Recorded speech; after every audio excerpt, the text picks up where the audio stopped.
Hi everyone, it's Andrea. I hope you're doing well. Happy Valentine's Day to you if you happen to be watching this on February 14th. Last month, I was perusing YouTube and I reached out to the fabulous Stephanie Farrell Focus, who also has a sewing YouTube channel. And I said, hey, Stephanie, I love your channel, would love to collaborate with you, reach out, something to that effect. And Stephanie wrote me back and we started hashing around ideas of how we might collaborate together on a video. So I have had a long time dream of sewing my own wardrobe. So I suggested that we sew a garment together, and I let Stephanie choose the pattern. I'm sure she would have welcomed my input, but the fact of the matter is I have very little to nil experience selecting patterns, and she had a really clear vision for what she wanted in a wrap dress. I know many of you know the wrap dresses are very flattering if you enjoy wearing a wrap dress. Then you also know that sometimes the neckline is a little too low. Sometimes the skirt blows open on you. They can be problematic despite being flattering. So Stephanie had given me a couple options, and the one that we settled on was called the Mirri Dress. I have already made a prototype of that, and I used the shorter skirt, and it turned out great. I followed the video that comes with the PDF. It's 11 minutes long and I had no problems. I did sew in a few little wrinkles around the collar, but it was my first time. My hair will cover it up and I can still totally wear the dress. So today in this video, I am going to be sewing my second Mirri dress, capturing all the footage from that experience for you so that I can bring you the newbie garment maker sewing experience, whereas Stephanie, who is also a garment pattern designer, is going to be able to offer you the experienced seamstress take. So I have not seen Stephanie's video and she has not seen mine. So it's going to be really fun to see like if there were any intersections where we were thinking the same thing, or if I just went completely rogue, which I like to do. I don't like instructions. I don't like following instructions. I like to do my own thing. So we'll see. We'll see how similar we are, our sewing styles, how different we are. Nonetheless, I'm confident we will both end up with gorgeous dresses. I have actually already made mine. I record the intro after I'm done. So I have no doubt we will both end up with gorgeous dresses. If you would like to see the finished product, please continue watching and we're going to make a Mirri dress together step by step in this video. I will link to Stephanie's adventure with the Mirri dress down in the notes, so be sure you check that out as well. And please do give her video a thumbs up and let her know that you found her here. Thanks so much, and shall we get started? Okay, so I had my Mirri dress pattern printed professionally, and I used a company here in Virginia. I believe the name of that is PDF Plotting. And what they do is they print it on this really nice paper. It is fairly expensive to have the pattern shipped because they roll them and obviously they're larger. It's not that they weigh so much. So as a result of that, I ordered 4 copies. This is the first time that I had ever worked with this pattern, so I wasn't positive about the sizing. So I thought having the 4 copies would be useful in case I had to experiment with the sizing. I'm really happy that I did that because this pattern comes in 3 lengths. actually it comes in 4 lengths. The dress has 3 lengths, and then the top has a little shorter bottom on that. So there are 4 options that you could use. And so I have 4 patterns. So the first dress I made had the shortest skirt, and that was very cute on, and I think it would be perfect for summer. And then today I am going to be making the longer skirt so I can wear this dress during the spring as well. So I have cut out that second skirt pattern. So I just want to go over the pattern pieces with you so you know what those look like. This is the left front. This dress has a very interesting neckline and uses an interesting technique. I believe they call it a halter collar. I'm not positive on that though. I'm sure Stephanie would know the proper term for that. So please do reference her video in this dressmaking collaboration.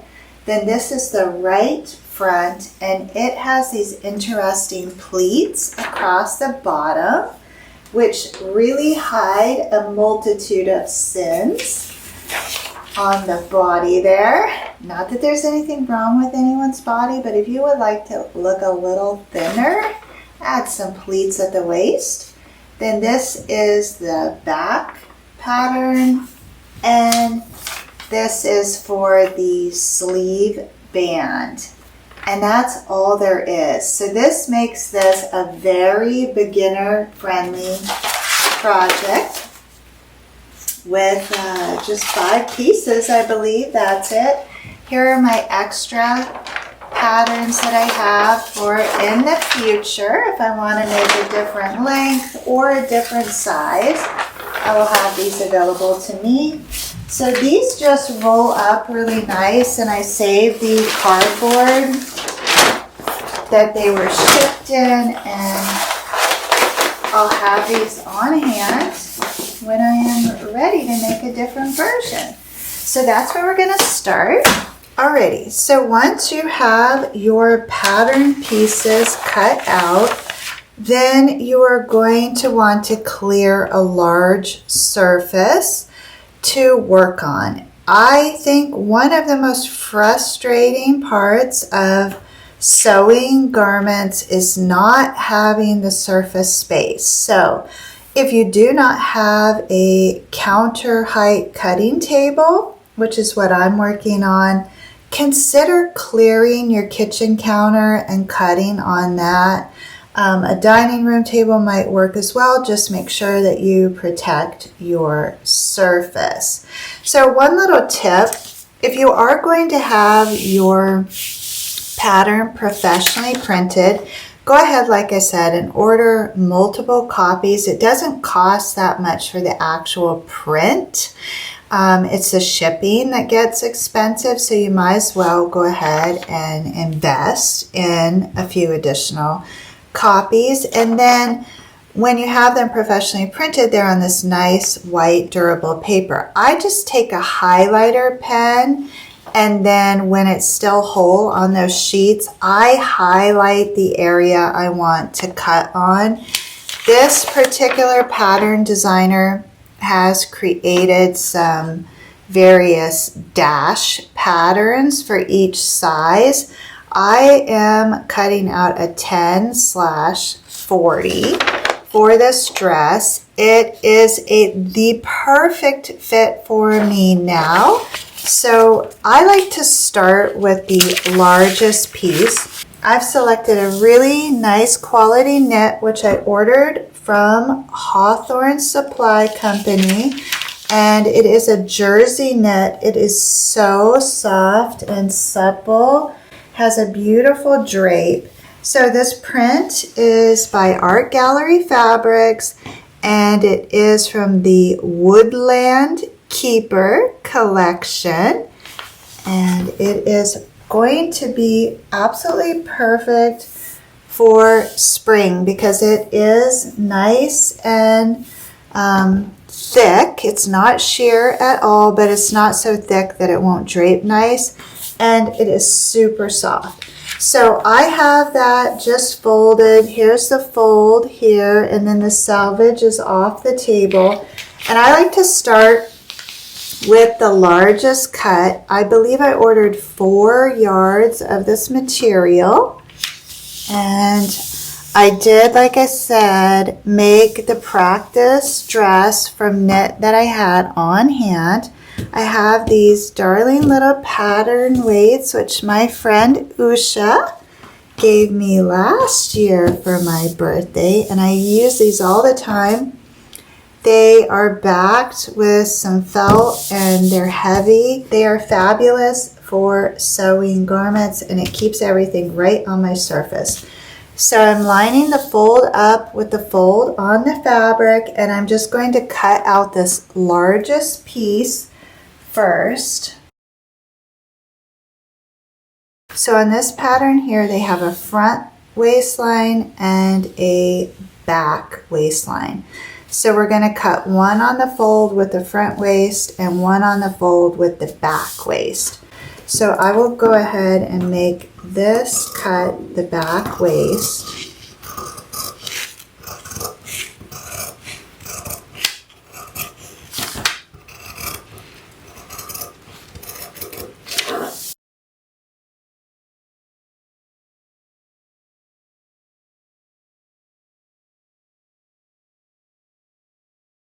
Okay, so I have my sewing surface all set up. I have my Juki TL2000 QI here, as well as my Brother Lock 1034D serger, and I will just be swapping them in and out. There's very little straight stitching in this pattern. Most of the dress is serged. So we are working with the right front panel, and there are 3 pleats across the base of that. You'll know it's the right panel because it's going to have the jagged edges, and you'll know you have your pleats correct if after they are folded you have a relatively smooth edge on the bottom of that. There are lines that you can mark in, of course, and you're welcome to follow the instructions like normal people do, but I'm always looking for ways to do things faster, and so this jagged edge, if you will, gets lined up with this horizontal line, and once you have that lined up, if you lay the fabric back down, that is your pleat. So for those of you that are visual learners or just like to move ahead quickly, that's how you can get those pleats in. Once you have all 3 pleats in, then you're going to need to do some stay stitching here. I'll just be using my 1/4 inch foot here, and I'm going to run a row of stitching across the base of this. And now I have my pleats in place. Okay, so now I want to bring up the skirt front, which you remember has the little scoop in it that is slightly more shallow than the skirt back. And I'm going to position this pleated right hand panel across the top of that, and this angle portion here that has this little cut out here, this gets folded back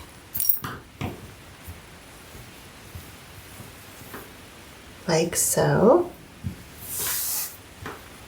and that fashions the neckline. And then I can bring over the left top panel, and that will get positioned on top of this right panel. And the same thing is going to happen on this side. We'll be folding back this little halter top there.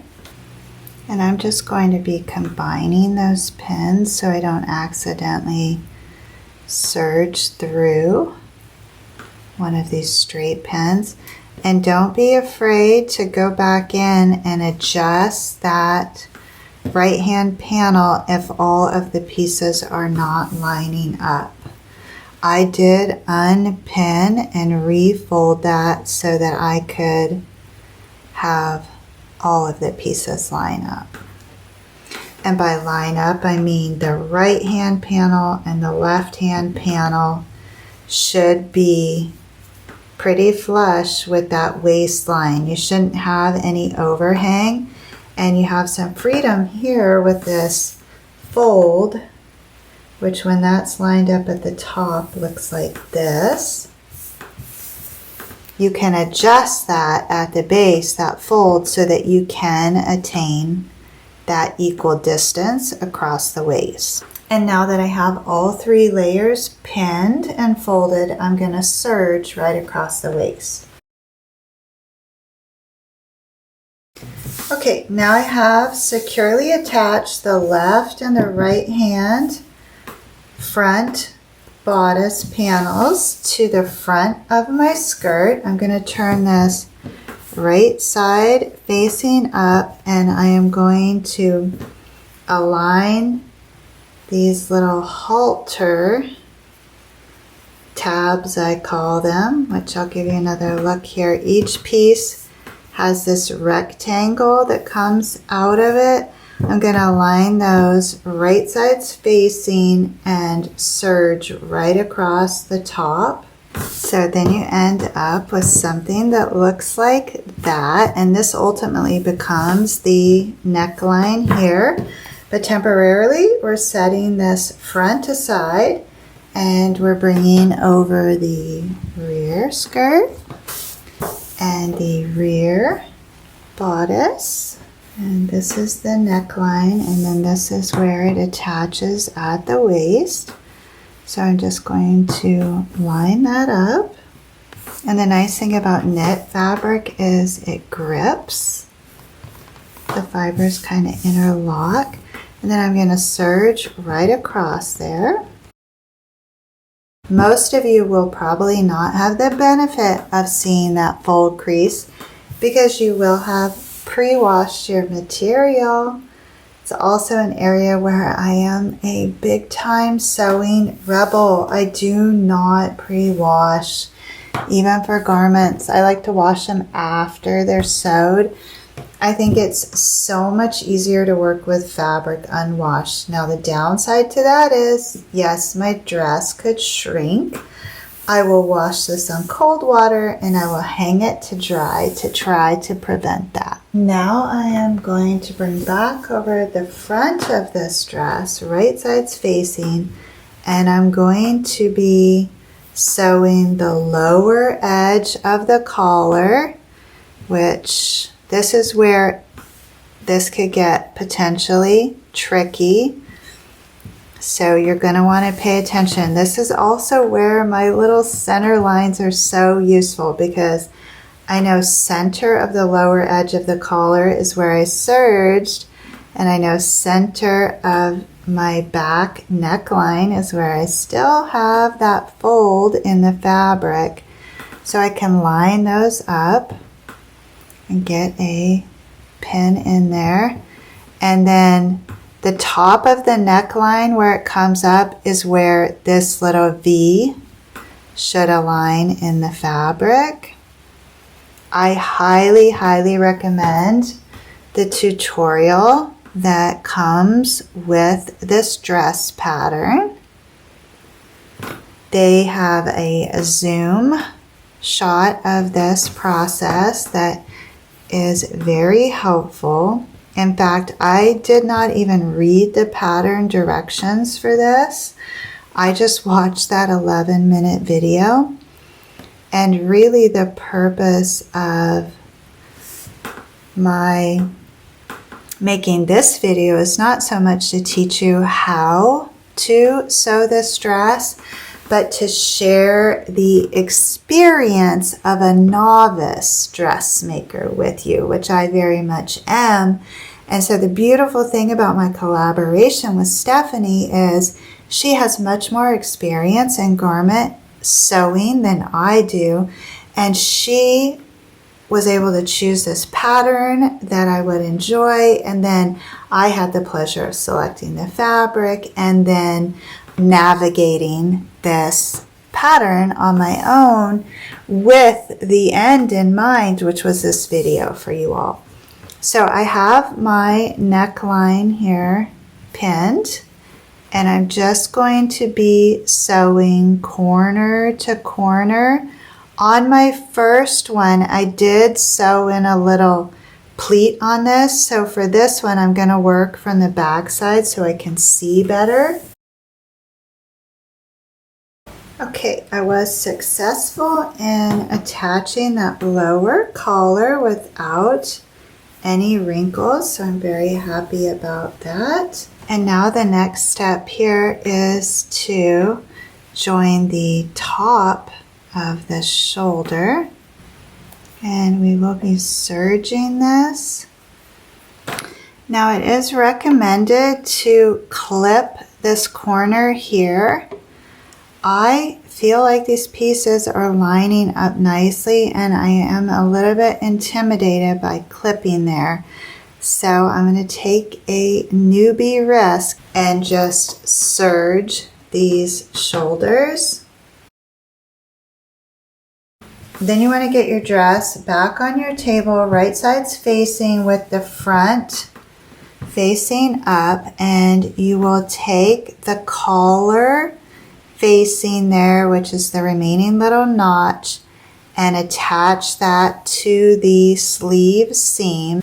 Okay, so I'm not super comfortable cutting in with my serger in that small space. So I'm going to align that little notch of the collar facing with the serge hem that I already have in the shoulder.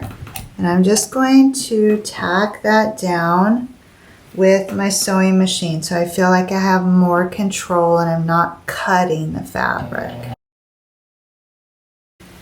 Alright, and then that is helping the collar itself lay down nice.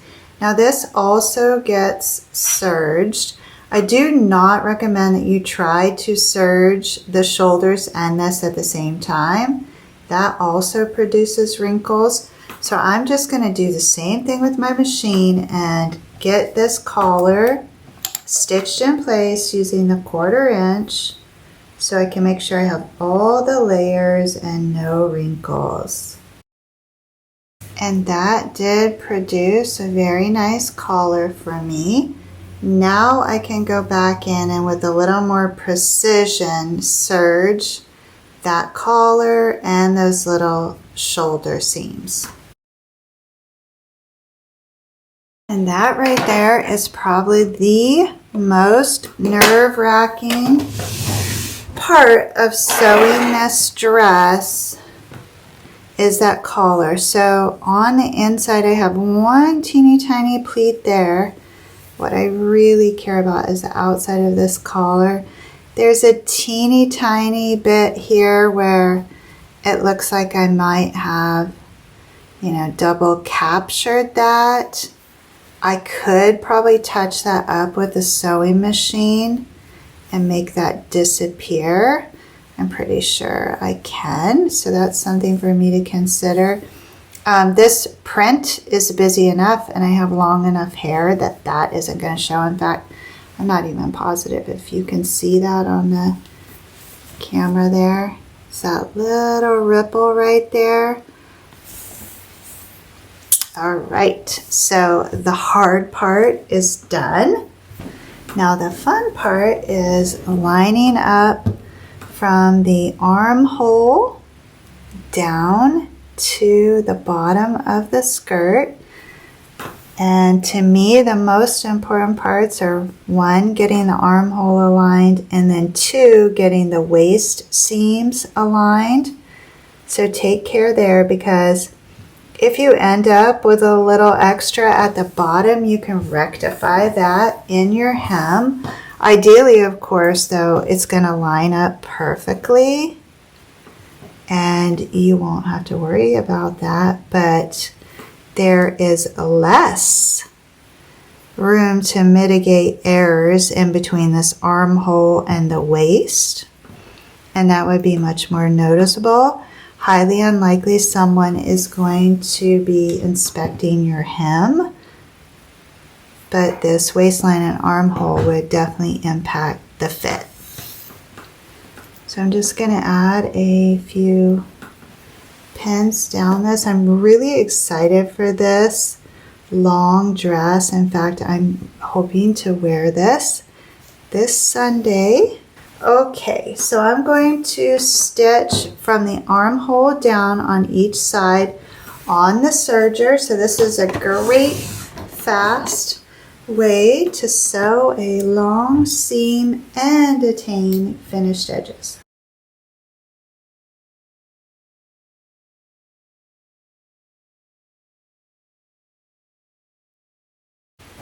Okay, so my hem looks pretty decent too. Now, this is not in the instructions, but I like to serge all the way across my hem, and then that just makes it easier for me when I'm hemming. I could just fold that up and straight stitch. So I'm going to go ahead and serge all the way around this skirt while I'm here.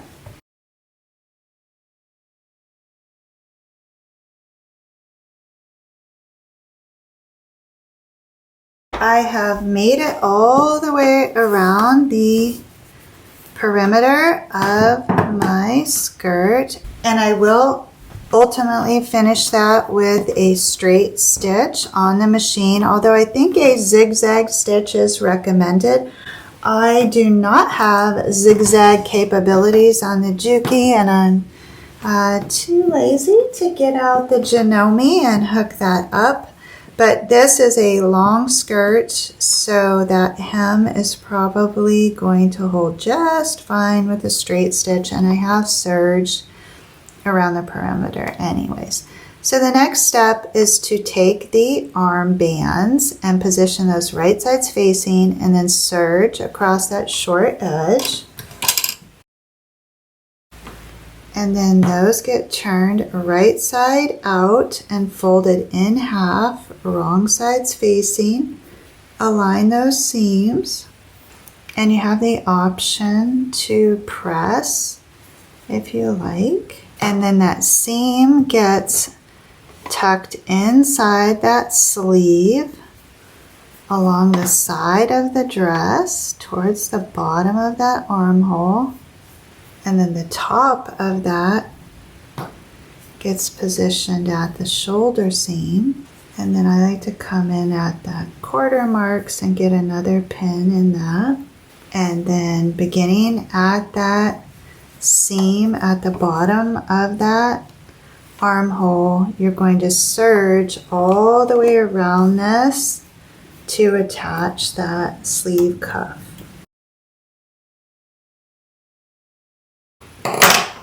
And then that creates a nice little finished cuff on your arm opening, and that looks great. I'm going to repeat that process for the remaining cuff. And yay, I have a second sleeve band attached. Now the last thing I have to do is hem. So I have a gorgeous dress here. I just want to point out to you that this neckline is not finished. That is by design.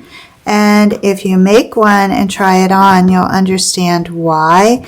That fabric, when it's unfinished like that, lays so nice against the body, and it lets you have a lot of freedom in adjusting the depth of this neckline. The knit fabric will not fray, so you do not have to worry about that. So I am really happy with how this turned out. I just have to stitch my hem in place here. So I have pressed up my hem an inch. you know, I have serged the edge there, and that was also an ad. And then I used my trusty lifetime supply of Stitch Witch to essentially fuse this hem in place. So I'm just going to run a row of stitching right underneath that serge line in a cream color thread so that I know my hem is nice and secure. And then I will do a test fit. That's always kind of exciting when you get to this point because there is a chance it won't fit. I've had that happen before. I'm fairly confident this one will be a good fit because I made the tester dress, if you will, and it did fit. So I'm just going to adjust my stitch length here. I'm going to try a 3 and hem this up. Oh my gosh, I love it. It is truly a perfect fit. This fabric is fabulous. It's so comfortable. The length is awesome for me as well. I will try to get a full-length photo and fit it in this camera view.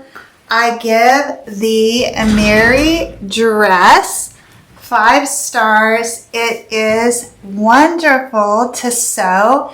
Just go slow, reference the pattern, of course, the written instructions, the video tutorial, and now you have Stephanie and I's collaborative videos, which you can also reference.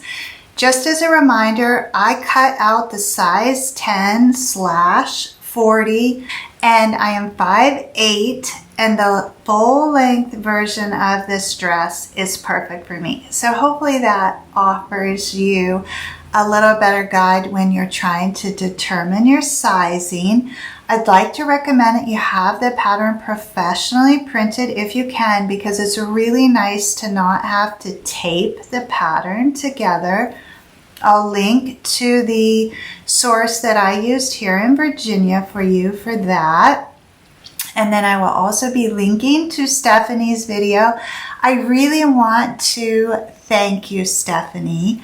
When you watch this, I am so grateful that one, you accepted my offer to just collab out of the blue. It was an absolute joy to visit with you, to get to know you, and to work on this project together.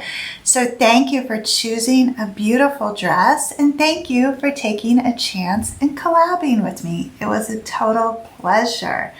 So I also want to thank all of you for watching this video. If you are like me and you have a yearning to learn to sew garments, we are going to be exploring some beginner-friendly patterns over at Studio 365. You will be in good company there with like-minded creative hearts. It is my new sewing community. I'd love for you to check it out. See if that's something that interests you. We meet on average about once a week to work on a project. We are exploring a wide variety of creative genres over at Studio 365. Beyond sewing, we've done some paper crafting.